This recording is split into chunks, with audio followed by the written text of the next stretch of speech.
right? We come back to planet Earth. We'll see what professionals do tomorrow. Boy, Euro. Gosh, this chart is ugly. We knew the Euro would be highly susceptible to, a lot of knee-jerk reactions come FOMC, because FOMC talks about interest rates.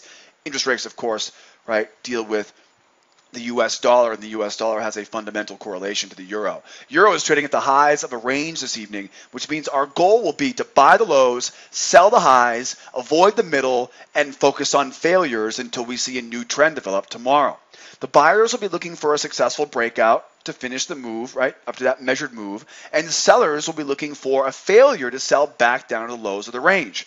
The most important clue on this chart is the range, which means the channel and the measured move will act as support and resistance as this market tries to rotate back and forth from high back down to low, and vice versa. Sellers would love to see the buyers get their measured move and then sell back down to the lows, use that pendulum swing, right, for a nice move back down to those lows, while the buyers want to see a very strong push higher to negate the range and go hunting for the range expansion up to 12,585 tomorrow. If there's one market that really could kind of turn, this is the market for tomorrow. All the others, of course, have a very good plan of attack. This one looks completely range bound. You've got a great example of double bottoms, double tops, all in a very short period of time, right? If you really want a good chuckle, that move right there went one tick below that prior low, just trapping everybody out and running back in the opposite direction. So right now, all we have to work with is this range. I can't predict tomorrow. All I know so far is the range, and really the only scenario is an extremely strong breakout that we'll be able to rely on. So as we go higher, we have this really weird ABCD, right?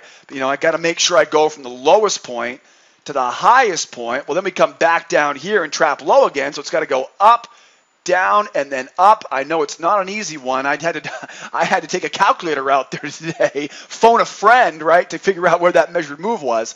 All kidding aside, though, it's up there at that 12,500, right? It's not going to follow the bouncing ball there. So, of course, sellers want to see buyers get up there, possibly, right? Buyer failure and back down in. If that is the case, use that pendulum swing, right? And that, of course, puts a big bullseye back down at that low.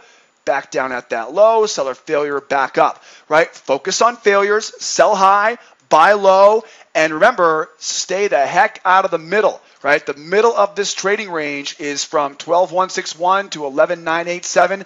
That is your no trade zone. Either get in at the high, get in at the low, or don't get in at all. Now, again, buyer's failure at the top, right? Selling back down. Seller failure at the bottom, right? Buying back up. Use the pendulum swing. If we do run all the way to the measured move, expect to see, right, a move back down in the opposite direction. And then really at this point now, it's just all about a breakout. A strong enough breakout that's going to get this, right, this moving average pulled up, and they can hold above. I would really want to see this thing blow through this measured move, right? I mean, that's the amount of strength that we need to see out of this, because I'm not the only person seeing that range right now. And, of course, the target will be up at that 12,858. Same thing goes to the downside, right? If we get a strong enough move to the downside here, I want to see that move come and be able to hold below that range low, right? Below that 8 point, just above the 11,600. So, until we get some real strong breakouts here, and believe me, that may happen tomorrow. This market looks completely stunned, both buyers and sellers. And so we either kind of sit in the middle, right, and kind of play the game of failures and failures, or we're going to get a big run tomorrow, right, in one direction or the other. Buyers will be shooting for 12,858, sellers shooting for that 11,289. Until proven otherwise, though, sell those highs, buy those lows, avoid those middles, use the pendulum swing, and focus on those failures. Boy, tomorrow is going to be a fantastic day, and I hope to get a chance to trade with you guys tomorrow and do